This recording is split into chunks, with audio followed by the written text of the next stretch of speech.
Hello and welcome to Cooking with Jen. Today's recipe, we're going to make baked ziti with meatballs. As you can see, I've already started the pasta going. It's going to cook for about 2 minutes, less than the package directions. I use a brown rice pasta, but you can use whatever pasta you like best. But again, you're going to cook that for about 2 minutes, less than the package directions.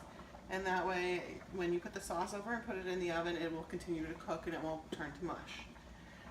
For the sauce, I've made my own, and for that recipe, you'll have to tune in for another episode. But I would suggest just getting a sauce that you like out of the jar. You're going to put that in a pot over on the side. You're going to let it simmer, usually about medium heat. I bring it to a boil first and then reduce it to a simmer. And you can see that there are meatballs in here. What I've done is, this is my favorite one, Aldi's. And I use these I cut these meatballs into quarters because I like it when there's a bite of everything in every bite. So so I wanted them a little smaller than the size of the king.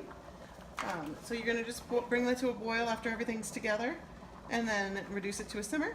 And once it's simmered and the pasta's done, you'll drain the pasta, and then you'll put it together. Welcome back. So now that the pasta is done cooking, we've drained it, and we're going to pour that pasta right into our baking pan, like that.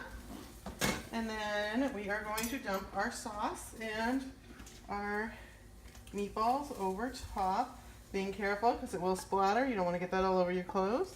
But one of the things I do is I put a little bit of sauce just on the bottom, just to make sure that nothing sticks, but not necessary.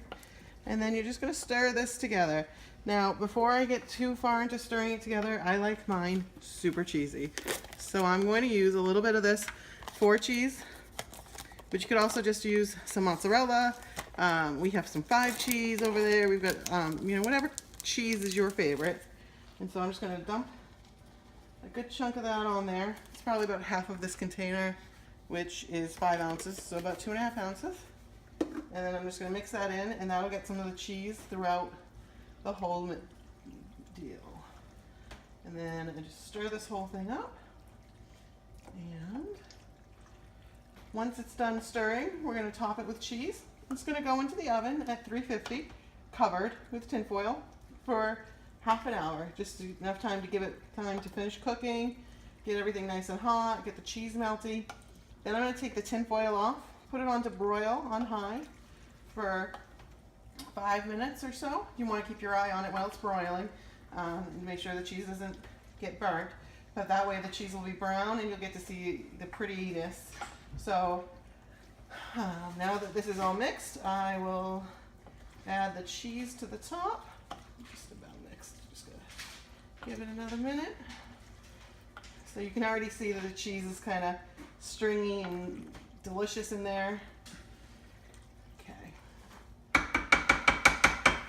So now I'm going to use, I have mozzarella left over, so I'm going to start with that. And if I need more, I've got Italian 5 cheese over there, which will also be delicious on top. So just want to sprinkle that over the whole top of that. I'm going to pause. Can you pause? So now that this is all cheesy, I'm just going to wipe up the sides so we don't have a mess in the oven. And then we are going to cover it with some tin foil. It's going to go, like I said earlier, it's going to go into the oven at 350, covered for about half an hour. And then it will come uncovered, and the oven will go on to broil on high for about 5 minutes. You just want to make sure that you watch it. So here it goes into the oven. We'll show you what it looks like when it's done. Thank you. Our baked ziti is done. You can see that it's done because it is a nice golden toasty brown. We're going to let that sit for just a couple of minutes, let the sauce kind of tighten up in there with the noodles so that it's not super loose. And then in about 5 minutes, we'll serve that. So thank you for joining me on the first episode of Cooking with Jen. Have a great day.